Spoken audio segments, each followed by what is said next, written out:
Good morning, everybody. Good morning, sir. Good morning, sir. Good morning. Should we start or we should wait for some more 10 minutes for the students to join in? So from Krupanidhi College, only these many students are here as of now. Anyways, I'll pull few more by putting text message.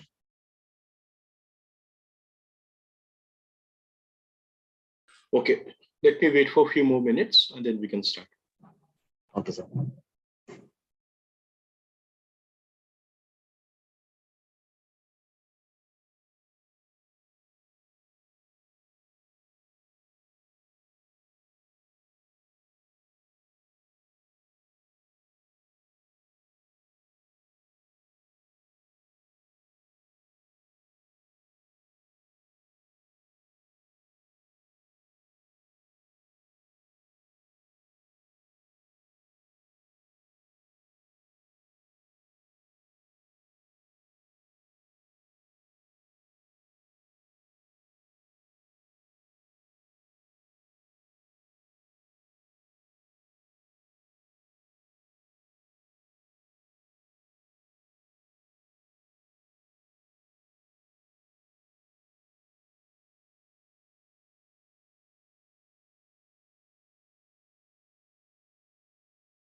Okay, let's start then. I think let the student join on their own. Okay, sir. Or should I wait for some more time? I think can start. Actually, today strength is less in this college. I'm not sure about other participants in the other centers or somewhere. I came here to take class for the students, and very few students are here. Krupanidhi College, I think they do have exam, and the exam preparations going on. That's why they're not. Okay, let me share my screen. So maybe Yes, sir. while the students are here, maybe can you raise your hands or Yes, sir. I don't have my phone. It's okay. Along with me, Shazin is here. One student, other two have joined from the. So only one student is sitting next to me. Okay, no problem. So, good morning, Sajin. Good morning. I hope you're able to see the screen.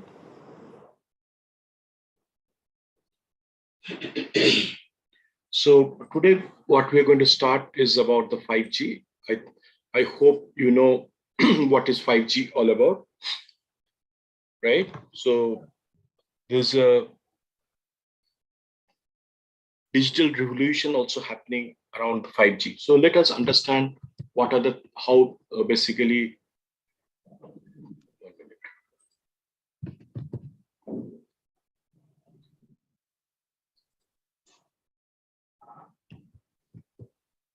So it basically started from 1G, that is basically 1980. It's the analog voice, right? If you remember, in the old days, we used to have kind of a you have to phone where you have to basically dial the phone to your people whom you want to connect. And for the STD and ISTD, you need to basically go to the center and sometimes to ask them to connect you to the other person, basically for the ISD, It's a kind of a trunk call. right? So those were basically you were seeing the old homes, those kind of phones available. But nowadays we don't use that. Then 1990, the 2G came, the digital voice, where you can basically IT revolution happens in the telecom sector, and you are able to get much better clarity. Before, if it rains or anything, the lot of disturbances to come, then you have to have people from the telecom department come and rectify your lines, and based on that, you can able to call the people, right? The most important came that is around the 3G, where basically it's around 2000, where the mobile voice, the browsing of internet, the voice call and downloads. Of course, those days you can maybe the older generation, if you ask them, student, you will find the internet browsing was very, very slow, right? And also, if you want to download any movie or any songs, it used to take a lot of time. And of course, there used to be a user experience was very, very poor. And the video calls in those days were also not good quality. But with the 4G that came in 2010, we can find better voice clarity, faster downloads, and better video calls experience. With this new generation, right, we always wanted to have faster download. We want to have better clarity on the voice and video calls, right? And less latency. That means the time that is required to download those videos, or basically at a faster real-time space, talking or basically sharing the videos. Now, if any one of you are from basically playing video games, etc., right, then you will find that you are basically very, very slow when you're playing some kind of video games. Your counterpart, if it is in South Korea or in the European region, is much, much faster than you. So in the gaming competition, you will find that you are basically losing not because of your skill, but because of basically the latency. Now, with the invent of 5G, what is happening? The latency is we're going to have a lower latency. That means the reactive time between talking to one another or basically the data transmission. With this faster response, time and experience of the new digital world, you can see a lot of work that will also be shifted to India. Take for an example that you have got a doctor in you have got a doctor in USA, and you want to basically do a video conferencing, and based on that the doctor will basically view the patient and give the medicine. Now this telemedicine or tele consultancy, for saving any patient also, it has to be done in much faster way. For example, an operation is happening from a remote, a doctor want to do the operation. Now, only if there is basically faster response time and low latency, then only the doctor can able to do the operation to the patient which is quite far off. Now think of a situation like in India, where into the remote villages or the remote places, right, where basically you will have the patient where you want to basically serve him or her in a faster space. How will you can do it? If you basically have a faster response time, only then you able to do it. But if there is a latency, what will happen? If it, for example, what we are instructing and the patient is having after 2 or 3 minutes, the patient will not leave, right? He will die or he will get into serious condition. Now coming to this, you have seen basically when India launched it 5G, that basically from sitting in India, they can drive the basically a car in Sweden, right?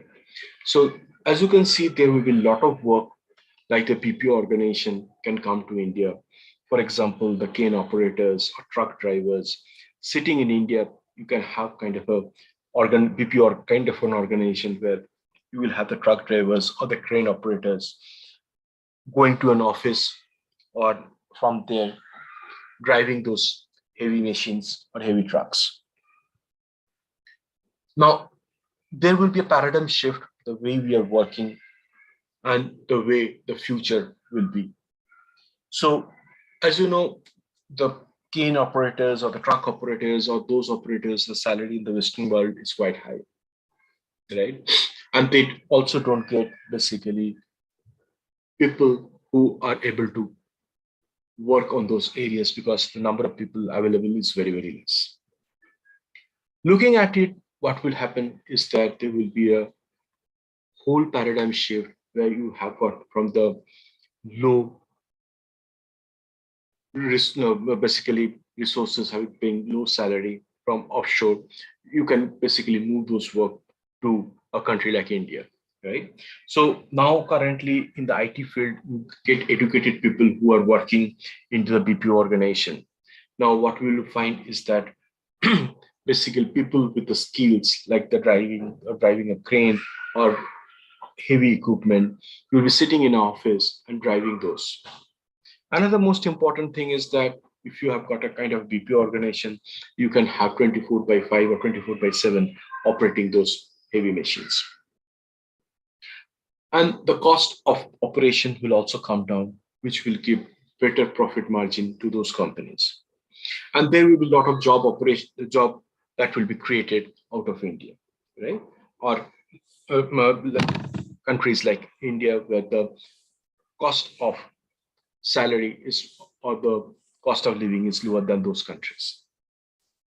So as you can see, there will be a huge shift of basically the workforce, and also there will be basically an opportunity for those people who may not be having that kind of opportunity today.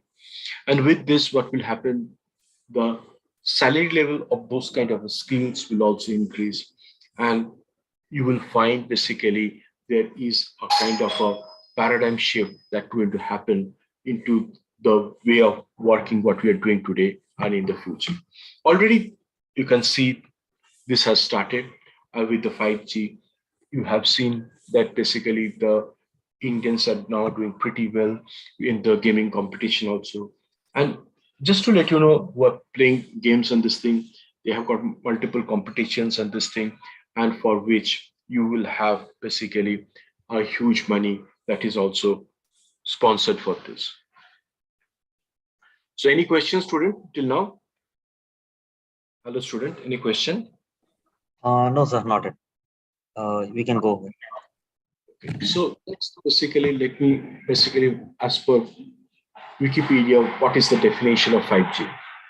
In telecommunication, 5G is the fifth generation technology standard for the broadband cellular network, with cellular phone companies began deploying the worldwide in 2019 and is planned successor to 4G network, which provides connectivity to most current cell phones.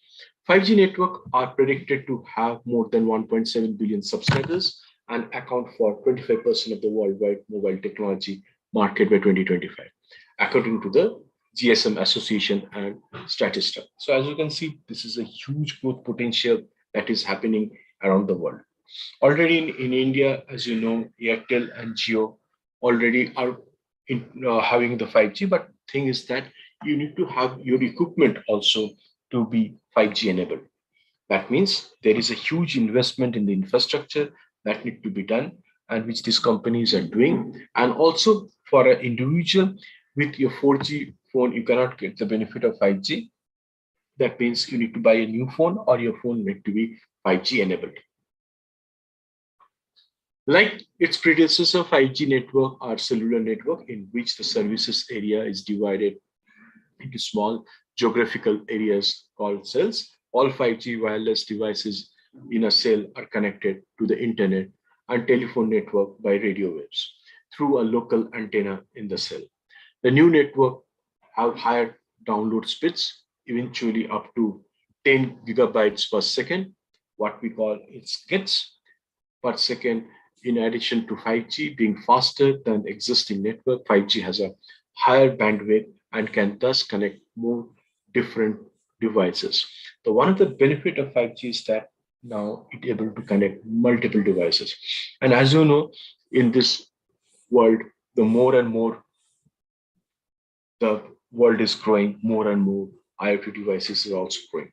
So we need basically the system or basically device which can connect with multiple more devices. So improving the quality of internet service in crowded areas due to increased bandwidth. Now, for example, you got stuck in a rainy day and you want to call for Uber or Ola, that those are apps, right? And if you've got lower basically connectivity, what will happen? You will not able to connect to those services, right?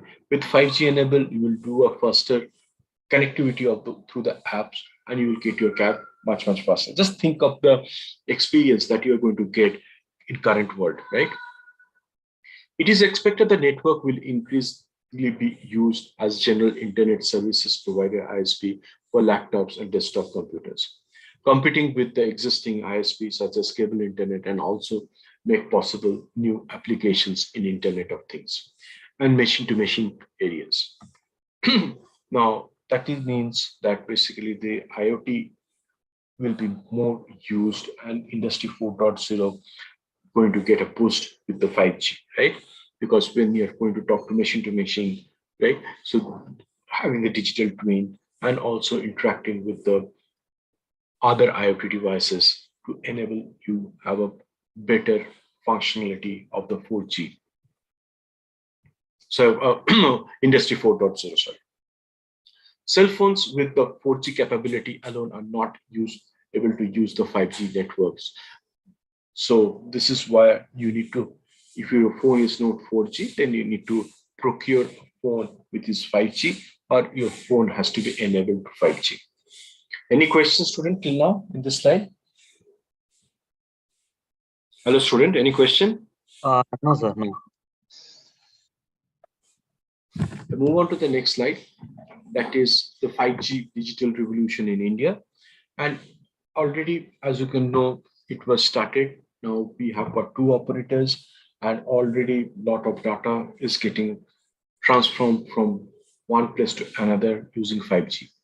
And this is also going to give, as I was telling you, give boost to the Indian IT industry because if you have a lower latency, that means you're able to serve your customer much better and a faster speed.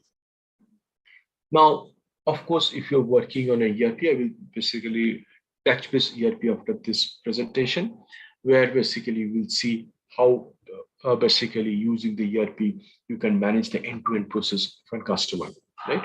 Or basically a company who are using basically ERP, that is enterprise resource planning, is able to accelerate faster, get better decision making, and do analytical reporting using the huge volume of data, and which is helping to increase not only their top line as they can reach the market much faster, and also will help the bottom line because of the analytic and also for the cost optimization and better operation efficiency. Now let's watch a video, I think, about the 5G. Then I think you will get a much better idea, right? So let's go and watch a video. Causing cancer. 5G is mind controlled by the lizard people. I don't think I will succeed in convincing many of the lunatics that believe these things. So a lot of people were thinking that 5G has got basically problems, right? For example, the ultraviolet rays emission, or basically who are using 5G, people think that is detrimental to the health. Now you can, from this video also you can see that it is not true. So let's go through this video. So I'm not going to try, but let's explore what 5G actually is, how it works, and some of its real problems. Today, we're going to learn some interesting things about data transmission science and learn how our ability to transfer data through the air has evolved over the past 4 decades. Hopefully, we can pull a few of the people on the fence over to the side where rational people live in the process. We have been using different wavelengths of electromagnetic radiation to transmit information for hundreds of years. In ancient Greece, they used signal fires to convey messages with visible light. Today, we send messages with light through fiber optic cables. These cables are capable of carrying insane quantities of information and are the bedrock of the internet. But we can't connect all devices to it, because many devices need to be wireless. To make wireless data transmission possible, cellular networks needed to be developed, and it all started here in Japan in 1979, with the first generation cellular network, which we now call 1G. It began in Tokyo, where high-power radio towers would communicate directly with phones installed in cars. These towers used radio waves with frequencies sitting around here on the electromagnetic spectrum and simply transferred the data in analog. Let's see how analog data can be transmitted using a carrier frequency. Say we want to send a sound wave, a simple sine wave of 100 Hz. We want to apply it to an 850 MHz wave, a wave with significantly higher frequency. We can do this. So you have seen the telecom, when the revolution happened in India, they were basically selling a bandwidth, right? Now the operators were trying to lap those bandwidth because they want to move from 1G to 2G to 3G to 4G, and they need basically those bands, right? So that they can use it properly. With amplitude modulation or frequency modulation, AM and FM. You have definitely heard of these terms before with radio stations. AM applies the data to the amplitude of the carrier frequency, so it will vary the amplitude of the carrier frequency, like so, basically tracing the original wave with its peaks and troughs. FM applies the data to the frequency of the carrier wave, like so, varying the distance between peaks to trace the original wave. To transfer a call using this method, you need a dedicated frequency band, defined by the lowest and highest frequencies used. If another user is using that frequency band on the same tower, then you need to use a different frequency band. The more frequency bands you have, the more calls the tower can handle. This is bandwidth. As the number of users grew, the system's capabilities were continually being stretched. Adding more frequencies to grow bandwidth is an option, but adding frequencies comes with its difficulties.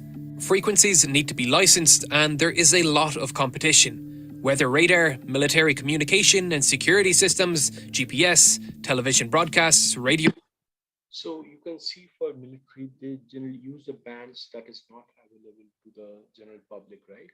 Because they wanted to ensure that this is basically specialized for the security purpose and that cannot be breached. So there is no hacking of those because those are the secretive informations or they wanted to protect themselves from hacking. And that is why generally for the defense purposes, different bands are always kept separate. And those are not given to the general public.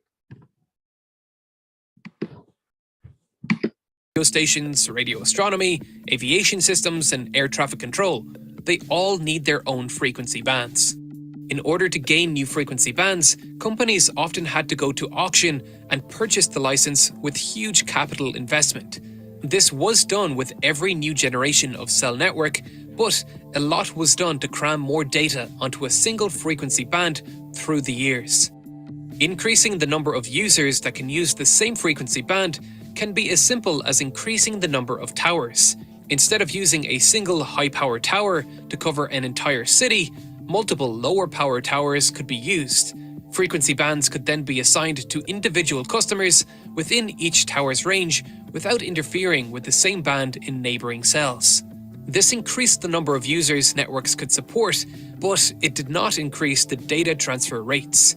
At its best, 1G was capable of 2.4 kilobits per second, but describing it in bits is a bit counterintuitive because, as we said, it worked in analog. Bits were the units of digital data. 2G ushered in a new era of mobile phones with the introduction of a fully digital system. Instead of encoding an analog signal into a frequency band, we encoded binary data. If you were like me, this was your first experience with cellular networks. My first phone was this beast, the legendary Nokia 3310. Sure, it could make calls, but digital. I do not know how many know about this 3310. That was one of the most popular phone, and that was basically used by multiple people. I used to also have that phone, right? So this was one of the most popular phone, and people used to use it. I think one of the highest selling phone it was. And you can see from this phone, you cannot have basically a video call or other things like that, right? So that is how the whole IT or telecom revolution started. Data allowed for a new form of communication. This was the era a new language was born, TextSpeak, a language of gibberish invented to keep within the 160 character limit and prevent your mobile network provider. So you can understand that if you are only allowed 160 words in a text, how your life will be, and currently how is your world, right? Like in WhatsApp also, you can just put a story, you can get it into your desktop. Using that interconnectivity, you can create a long story and send it through WhatsApp also, right? Or through text.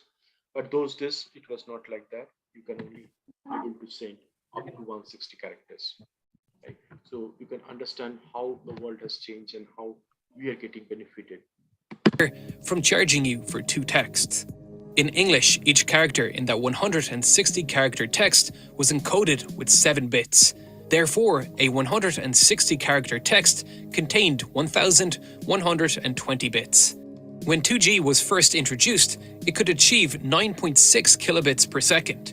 It could handle that 1,120-bit text message with ease, but the 2G era lasted right up to the launch of the first iPhone, and speeds had increased to 200 kilobits per second thanks to improved internet protocols like General Packet Radio Switching, or GPRS, sometimes referred to as 2.5G.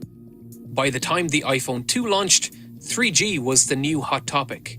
3G introduced additional frequency bands.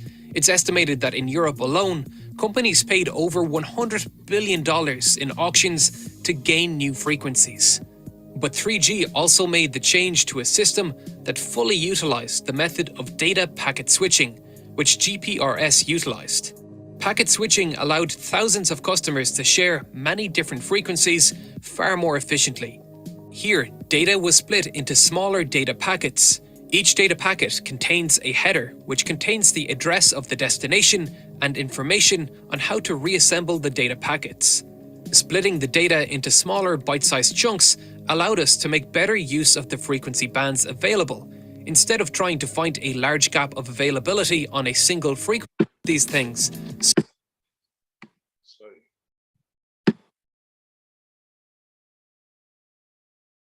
2.4 kilobit offs. FM applies the data to the I think we were here. city. Multiple lower power towers could be used. Frequency bands could then be assigned. So this is, you can see, one of the criteria where you can break down into multiple this thing, right? You will have a faster basically speed. Sir, And that was sir, basically- voice is not audible, sir. Are you able to hear me? Yes, sir. Now, Okay. What I was trying to say is that if you can break down into small, basically packages, right? You basically frequency increases, and if you can have multiple towers in the city, and that's why the concept of the 5G, you will find huge investment is required. And for example, Reliance itself has spent more than 1 lakh crore to build this infrastructure first, and basically with the geo fiber and network, right? So before they launch the 5G, they've already spent huge amount of money. To individual customers within each tower's range without interfering with the same band in neighboring cells. This increased the number of users networks could support, but it did not increase the data transfer rates. At its best, 1G was capable of 2.4 kilobits per second, but describing it in bits is a bit counterintuitive because, as we said, it worked in analog. Bits were the units of digital data. 2G ushered in a new era of mobile phones with the introduction of a fully digital system. Instead of encoding an analog signal into a frequency band, we encoded binary data. If you were like me, this was your first experience with cellular networks. My first phone was this beast, the legendary Nokia 3310. Sure, it could make calls, but digital data allowed for a new form of communication. This was the era a new language was born, TextSpeak. A language of gibberish invented to keep within the 160 character limit and prevent your mobile network provider from charging you for 2 texts. In English, each character in that 160 character text was encoded with 7 bits. Therefore, a 160 character text contained 1,120 bits. When 2G was first introduced, it could achieve 9.6 kilobits per second. It could handle that 1,120-bit text message with ease, but the 2G era lasted right up to the launch of the first iPhone, and speeds had increased to 200 kilobits per second thanks to improved internet protocols like General Packet Radio Switching, or GPRS, sometimes referred to as 2.5G. By the time the iPhone 2 launched, 3G was the new hot topic. 3G introduced additional frequency bands. It's estimated that in Europe alone, companies paid over $100 billion in auctions to gain new frequencies. So in India, if you remember the telecom, when the auction was happening, it went into crores and crores of money for getting each of this band and basically doing the auction, right? So telecom operators need these bands so that they can basically use it for their service. And that is why during those auctions, right, the huge amount of money they have to pay to the government of India as a royalty during the Indian telecom revolution. But 3G also made the change to a system that fully utilized the method of data packet switching, which GPRS utilized. Packet switching allowed thousands of customers to share many different frequencies far more efficiently. Here, data was split into smaller data packets. Each data packet contains a header, which contains the address of the destination and information on how to reassemble the data packets. Splitting the data into smaller bite-sized chunks allowed us to make better use of the frequency bands available. Instead of trying to find a large gap of availability on a single frequency band, we could split the data into small chunks and send it across many different frequency bands the moment a small availability appeared. Like changing from sending a huge truck of data on a single road to sending thousands of motorcycle messengers over roads with the least traffic. This made our use of the frequency band's capacity more efficient and allowed us to carry more data. As time went on, these protocols improved, allowing even more efficient use of the bandwidth. In 2005, High Speed Packet Access, or HSPA, which you have likely seen represented on your phone as a H+, was introduced, which increased speeds up to 42 megabits per second. This was labeled 3.5G.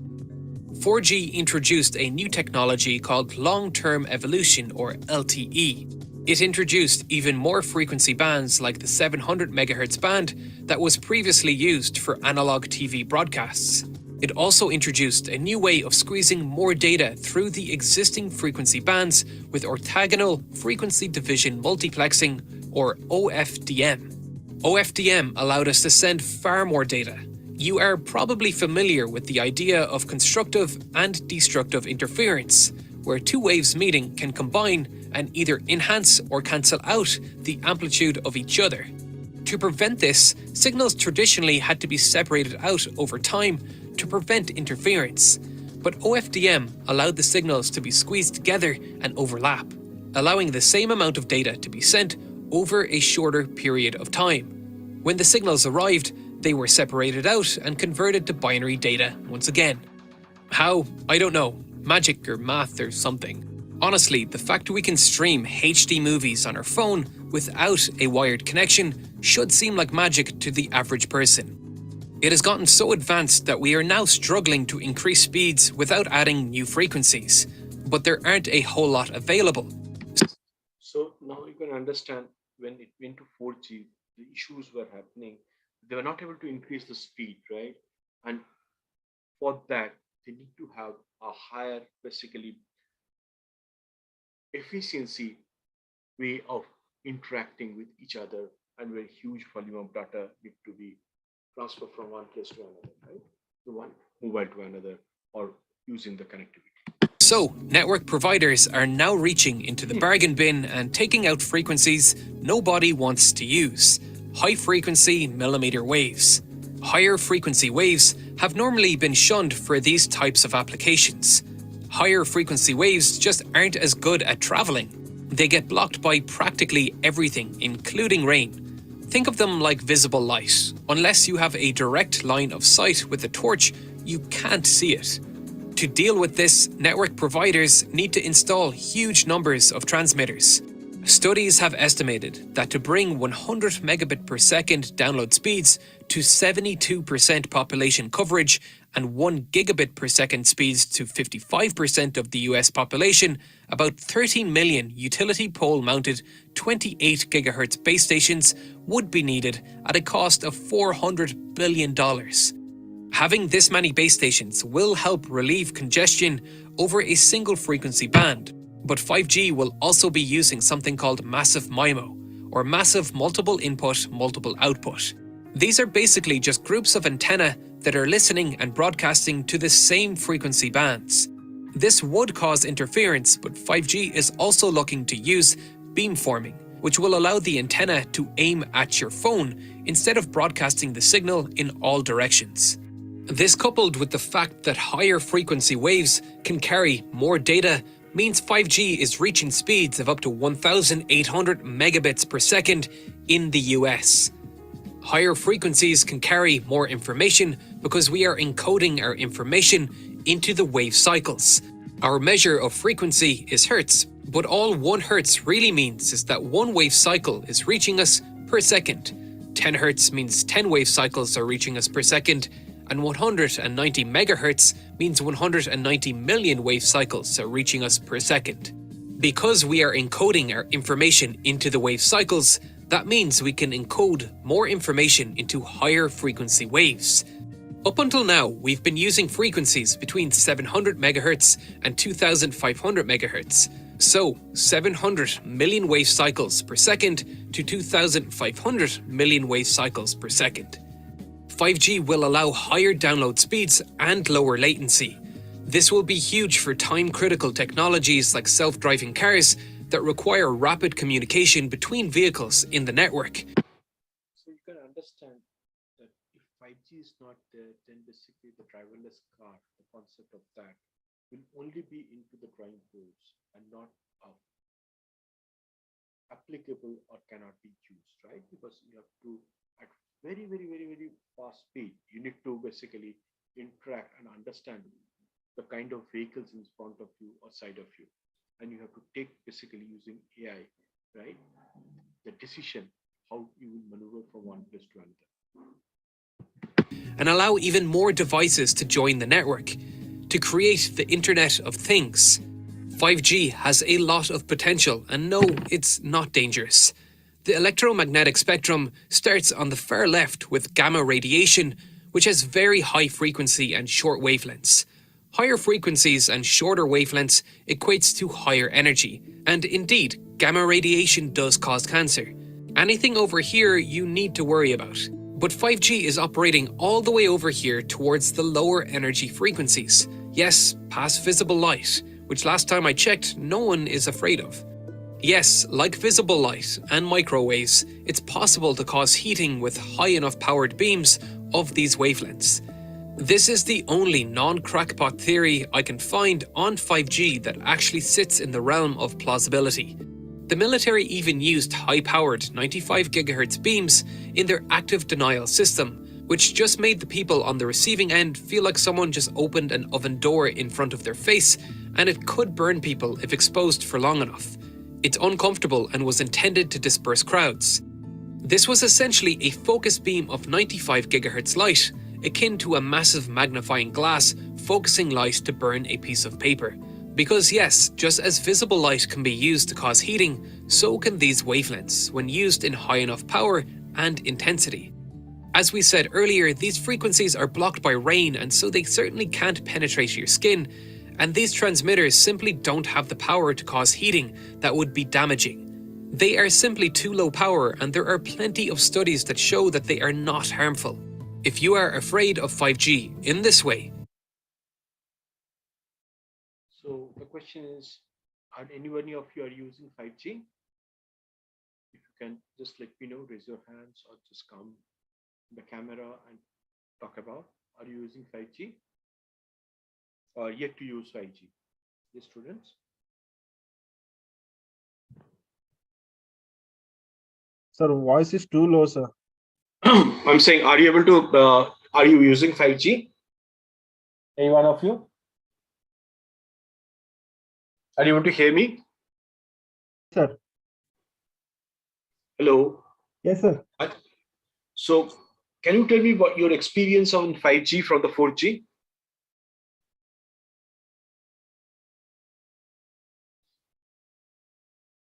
Any experience you're getting when you converted from 4G to 5G? Yes, please. Again, are you able to hear me? Hello. Yes, sir. You are audible, sir. Okay, so you want to share your experience on 5G?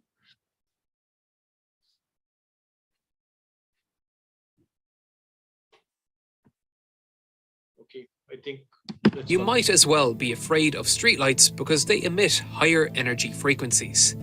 Everyday technologies like this can seem like magic until you peel back the layers to their earliest iteration and see that they are just the product of many years of problem solving, with each successive generation adding more complexity.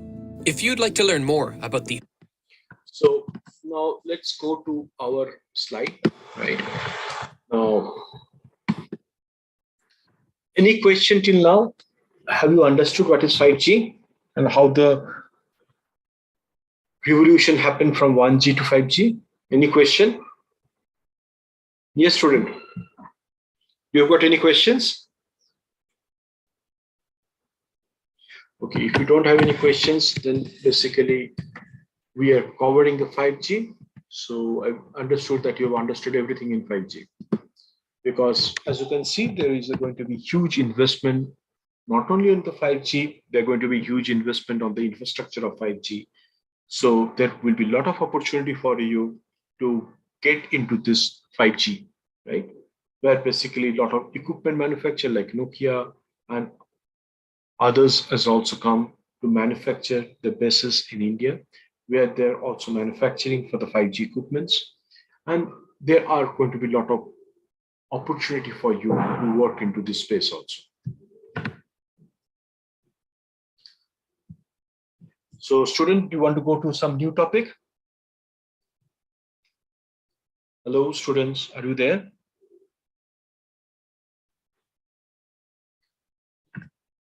Are you able to hear me? Hello. Yes, Are sir. you You able are to hear? audible.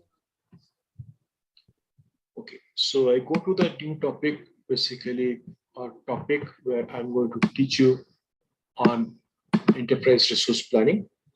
That is what the ERP. So anybody, can you tell me what is ERP? Yes, student, what is ERP? Can anybody tell me what is ERP?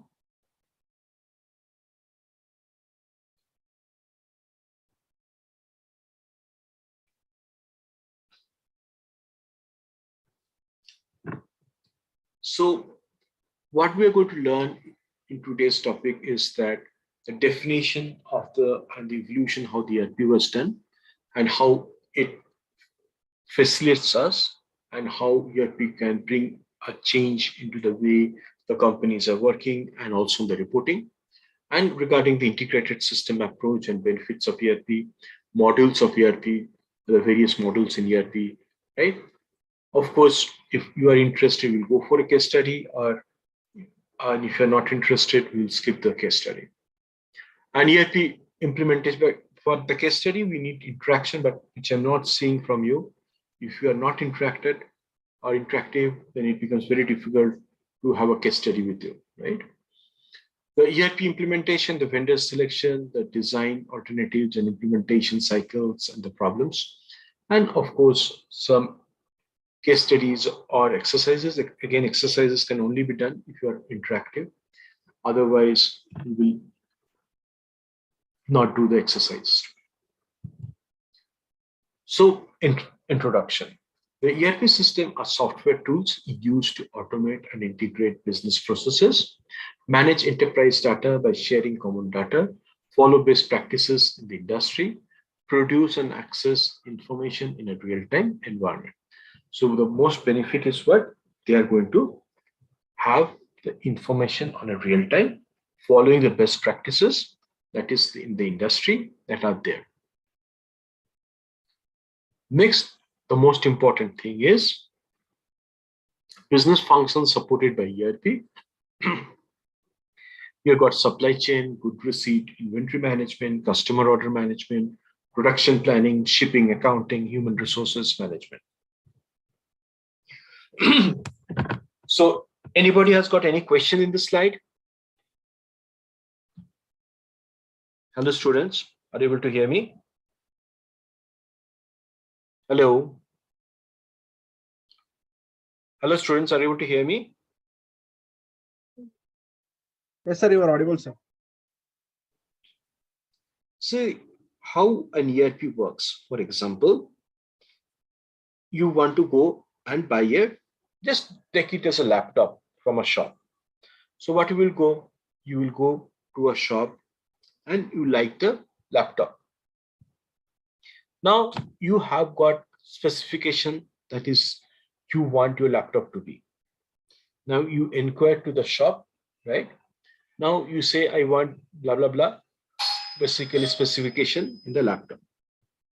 Now, what will the shop owner will do? He will take basically your specification and basically take an example that he will order the laptop manufacturing company that this is the specification that is basically requested by a user X. Once basically the company receive this kind of an order, they will check whether they have got their inventory. If they have the inventory, then they will dispatch it, right? Now, if they don't have the inventory, then what happens? There are basically make to order or make to stock. Make to stock means already have prepared as per the specification. I think that is basically the fast selling in the market, right? So that is why if you go and want to buy a car, right? If basically that car that is available or basically the laptop that is available in the shop, in this case, you take the laptop based on the specification that is made to stock, you can buy it. Now, if you want a particular specification, like you want to do games and this, you require higher speed or higher basically chip, a different kind of chip, you tell them, they will basically acquire that and basically get your laptop done as per your specification. So that means that is make to order. Now what will happen in this case? And you can imagine there will be hundreds of people going to the shops or internet, they will be ordering, right? So what they will do, based on that, they will get basically the basically the requirement. Based on the requirement, they will check whether they have got stock to produce it or not. Now, based on that, what we call is basically kind of an MRP run, right? In the MRP run, they will check basically we have the available stock. And if we don't have the available stock, then what they will do is that they will basically send a purchase requisition to their vendors. Now, each of these vendors will also come back and say they've got multiple places that this number of days I will take to deliver your goods, or basically this is my price. And based on the purchase requisition, based on the then looking into the which are the vendors they're going to place the order, the system can determine the best availability of the basically the vendors with the lowest cost and the lowest time to deliver those goods. Because if you get your material faster, then you can produce it faster and you can send it to the market faster, and so that you can get the money for that. So your working capital will be much better.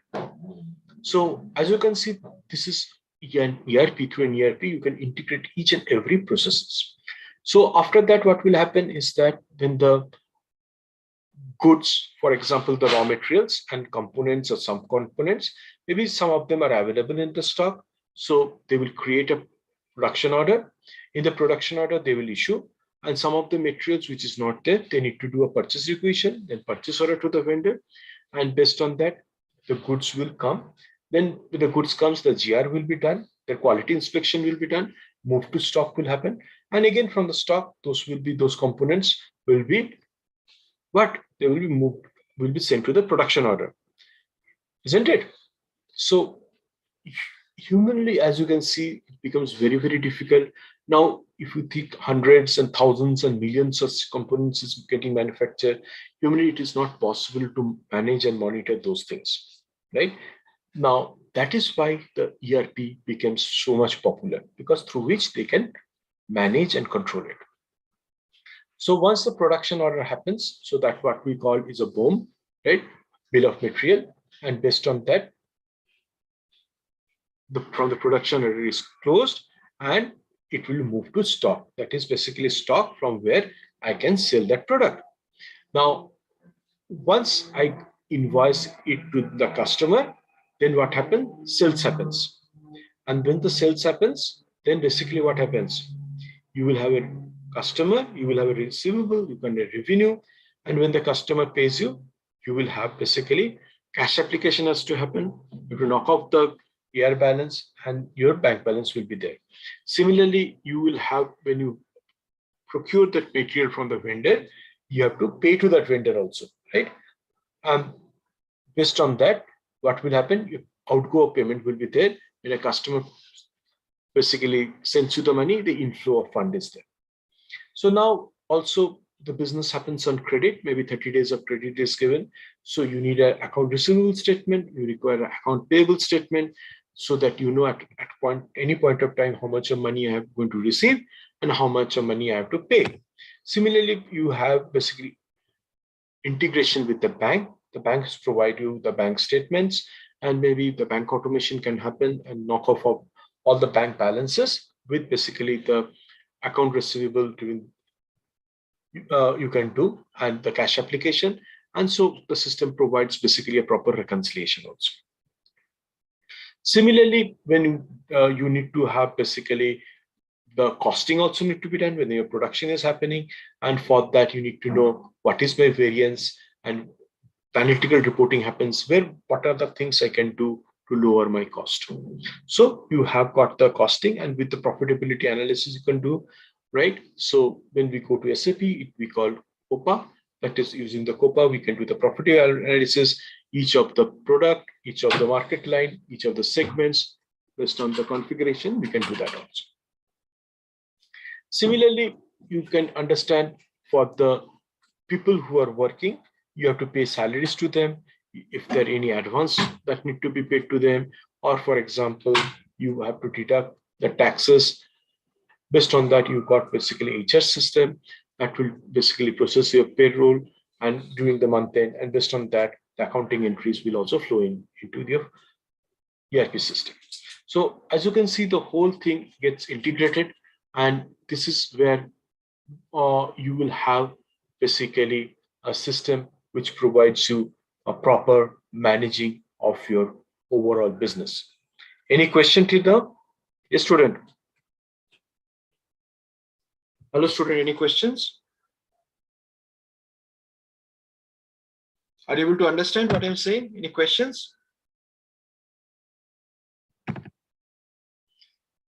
Are you able to hear me? Yes, sir, you are audible, sir. So any questions from anybody?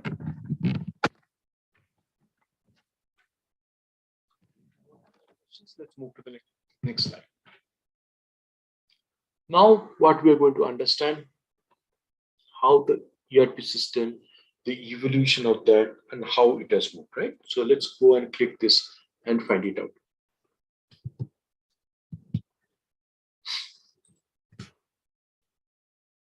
So as you can see, how it has from 1960, there was basically the reorder point of systems were defined. What is reorder point? Basically, you have got the minimum level, maximum level, and the reorder level, right? So what is basically the stock at which it can automatically reorder your components or raw material? So my production will continuously move on and it will not stop.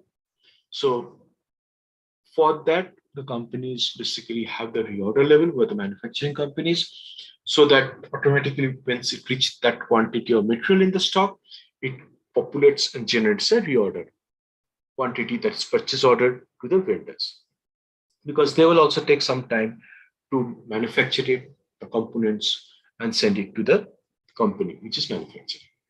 So what the purpose of that was, use the historical data to focus the future inventory demand.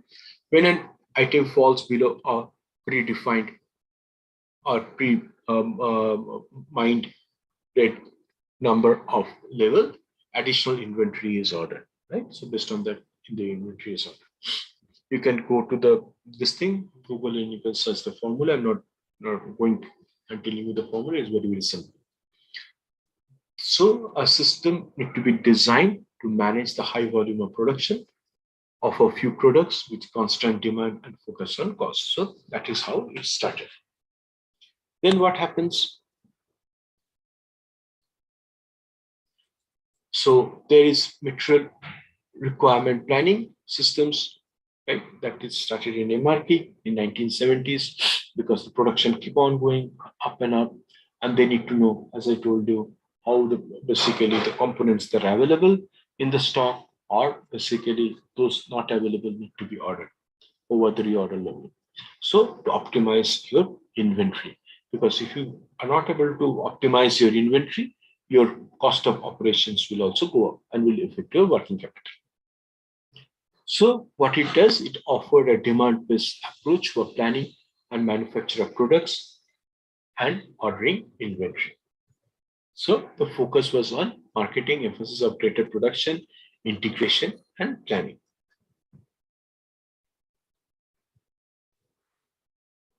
So 1980, what happens? The manufacturer resource planning, the MRP2 started. With added capacity and planning could be scheduled, monitor and execution of the production plans. Focus on quality manufacturing, strategy focused on process control, reduce overhead cost and detailed cost reporting. Right? In 1990, you have the manufacturing execution systems. What happens? It provides ability to adapt production schedules to meet customer needs and provide additional feedback with respect to shop floor activities. So as you can see, more and more the manufacturing process become complex and complex. You will have basically the system need to be built to adapt to these changes so that your life become much easier. Now, what happens? The focus on ability to create and adopt new products and services on a timely basis to meet the customer specific needs. Now, moving to the 1990 onwards, what happened? The ERP system, they wanted to have a more integrated manufacturing within supply chain processes across the firms and designed to integrate the firm's business processes to create a seamless information flow from suppliers through the manufacturing to the distribution to the customer with all the accounting entries coming in so that they can do the proper reporting as per the gaps, right? Now, in India, we have got the Indian gap. Globally, we have got IFRS, like in USA, you got the US GAAP. Now, as you know, as per we need to provide, for example, we have got taxation also. You know about the GST. If you go to China, you have got basically the golden tax, right? You have go to Brazil, you have got nota fixa. If you go to Saudi Arabia, you have got zakat. If you go to Greece, you got Hellenization. If you go to UK, you have got the Brexit. As per the law, we need to provide the reporting. You've got basically Poland or other European countries in a proper way. You need to do the invoicing and the reporting. So as you can see, there are a lot of country-specific requirement is there. Taxation is there. Now, if you want to basically pay to a vendor, you have to withhold your tax. There's a withholding taxation is also there. Now you have got the GST reporting, then basically inbound and outbound tax based on that, how much of the tax you have to pay to the government.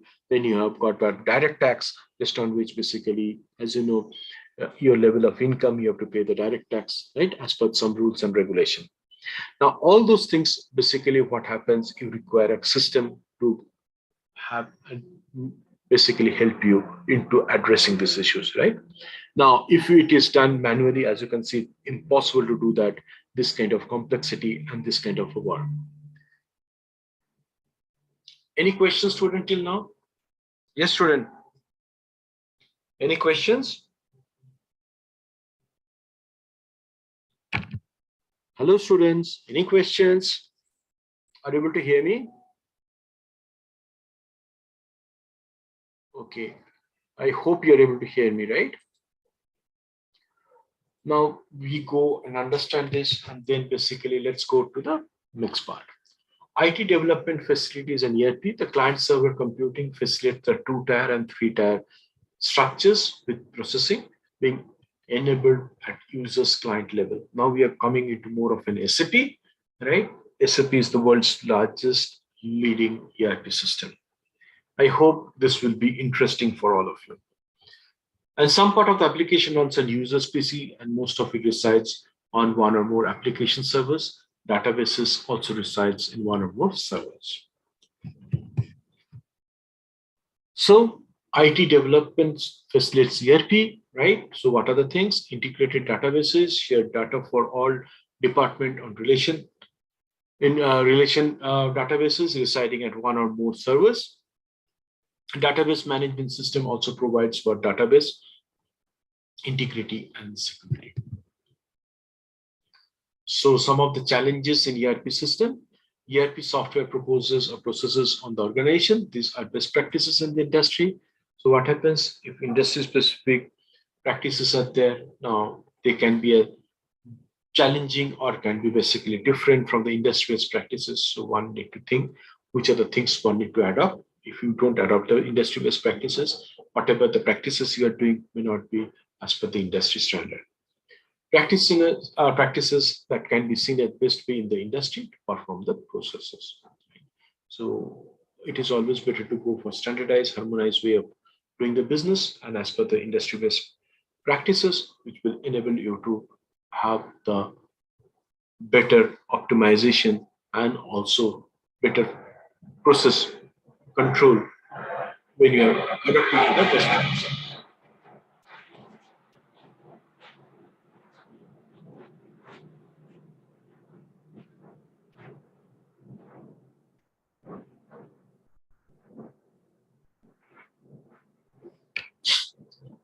Okay, one of the biggest problem in ERP implementation is basically the designing of it, of the new system to work in the old environment. When people do not want to basically change, and that is one of the biggest problem what we face into the ERP implementation. implementation. One need to understand, one need to adapt himself or herself to the current, basically the ecosystem which they are in, and we need to adapt to the best practices. And for that, the change management is very, very important. So if the people do not change, then what happens? The whole IT projects fails. Just to let you know, you may be surprised, 70% of the overall IT projects around the world actually fails. It doesn't see the light at the end of the tunnel. So looking at this, what you can understand is that if you do not do a proper planning, proper designing of your IT processes and IT implementation, you will never see a light at the end of the tunnel. So this is very, very critical that you need to do a proper planning and design of your overall implementation. So some of the approaches that we are having is basically you need to do planning. That's what I say. You need to do a planning is very, very critical and important for a successful IT project implementation and ERP implementation. You need to do a requirement analysis. Then you have to do the design, what we say that.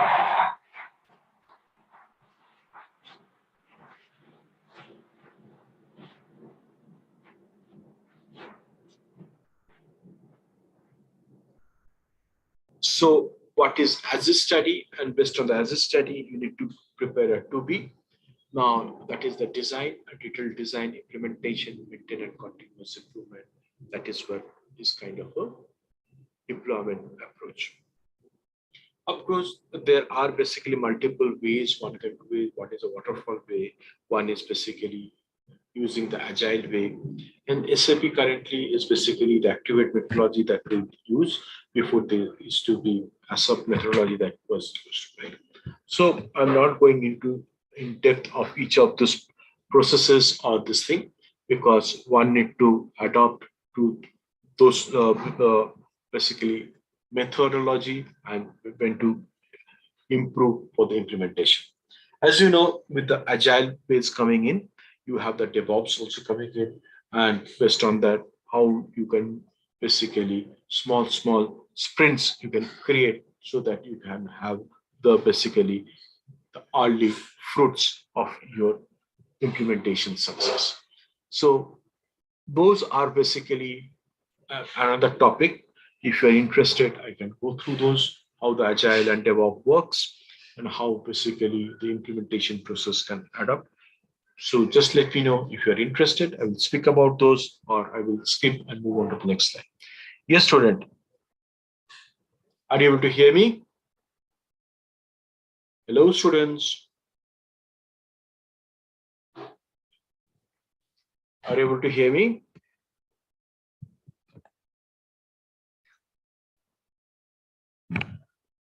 What are basically the planning, as I told you, making a business case for ERP, the defined business rationale, the inventory cost reduction, IT cost reduction, personal cost reduction, increased profitability, production improvement, and better cash management, etc. This is one of the triggers.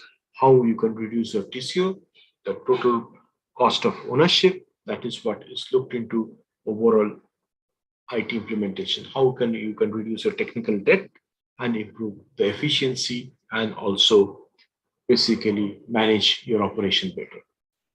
Define technology rationale is a real-time online information integrated system and with basically analytics, how we are able to basically do your analysis better and you can basically provide vital information to the management so that they can take the decision much better. Now, for all of this, there has to be a cost justification. The ROI has to happen, and which are the tangible benefits, which are intangible benefits. Those need to be qualified, and based on that, if they see there is an ROI, the return on investments, then only they will go for this kind of an investments, right? And that is why it is very, very important for you guys also to understand how the finance works, how the investment works, and how I can get benefit out of the investment. If I don't see a positive impact on my investments. The CFO will stop the investments, and again, everything will be on the drawing board. Nothing will get implemented. Any question till now? Hello, students. Are you able to hear me? Hello, students. Are you able to hear me? Am I audible to you? Hello, students. Yes, sir, you are audible, sir. Okay. Next is basically the requirement analysis. To analyze the business processes, specify the processes to be supported by ERP. Selecting an ERP system, evaluate the features and functions, evaluate the vendor proposals, cost benefit analysis, hardware and software cost, consulting cost, training cost, project team cost, and then of course prepare the request for proposal. So as you can see here, we need to optimize our resources for any successful ERP implementation. And of course, wherever possible, you can look into the automation part of it, either using UiPath or basically Blue Prism, or basically using basically AI ML, how we can automate it, maybe adapting to the way which will help that company the most. Next is the detailed design. Select one approach from the design alternatives, interactive prototype, extensive involvement of user, consider all design elements, organization structure, master data structures. Master data design is very, very important because that creates the foundation for your overall journey, how you want to have your master data, right? How the master data management need to be done. For example, you need a chart of accounts also, that is also kind of a master data, but the GL on the reporting perspective, how you want to do the reporting. So all those parameters need to be defined, designed, and implemented, right? Next is basically the workflows, whether you want to trigger a workflow at what level, so that basically less human touch is required. Once it reaches that level, automatic workflow can be triggered. And when the workflow is triggered, it will go to a particular person. And once he approves, then it will be closed, right? Implementation, the configure and test, handling the issues, migrate data from old system to the new system. So there are different migration strategies that also need to be done. In basically, we used to have in ECC, for example, we used to upload using WAPI or basically into an Excel and directly upload it there. But in S4HANA, for example, we got a S4HANA migration cockpit where basically multiple templates are there. Based on that template, basically we can move the data to the S4HANA system. Of course, when we go to S4HANA system, the table structure has changed from the ECC. So if you're interested, I can talk about those, right? So those are some of the benefits that you are basically going to get into the ERP system, because you need to have your data or basically information in a particular tables, and you were able to extract those data from those tables in a basically much faster way. Anyway, this S4HANA system has got an embedded analytics, so you can get basically very fast reporting out of those tables also. Next is that what we do is that once we migrate the data, we build the interfaces. It is also the bank interfaces with Forex. You have got a real-time Forex interfaces also can be done, or basically from other system, the interfaces can be done. And then basically train the users, do the testing. That is basically the user. First we do the unit testing, then basically SITs, then UATs, right? User acceptance testing, and once everything is fine, then you can basically have a cutover and then basically migrate that into the production system, and then basically go live, and then basically the support starts. So there are multiple ERP systems like SAP, Oracle, PeopleSoft, but SAP is basically the market leader into this area, which basically almost more than 90% of the top companies are using SAP. So we will talk on SAP only. So Hello, students. I'm not seeing you to be interacted, so let's not go for the case studies. Otherwise, I was planning to have a case study with you. So thank you for the slides. So let me know, you want to do a more deep dive? Hello, students. Hello, students. Are you there? You want to go for a more deep dive, or we will close the session now?